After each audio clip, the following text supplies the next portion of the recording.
How to level up fast in NBA 2K25. So let's get straight into the video. So generally, in order to go ahead and level up, the more XP you earn, the faster you level up. So the first thing you want to do is play career games. NBA career games have a lot of different XP, especially Hall of Fame difficulty.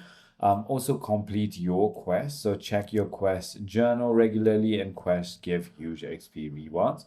You want to also win games and dominate. Win games to earn max XP for the best performance. You'll need to get a plus teammate grade for bonus XP. Also complete the season agendas for big XP rewards, and practice makes perfect. Do practice, team practice, and drills. And you can also go ahead and easy earn XPs from that. Also, you want to use takeovers in games, like progressing and equipping badges gives bonus XPs as well. I hope this video clarifies everything for you. If you have further more queries, feel free to comment down below, and I'll see you on the next one.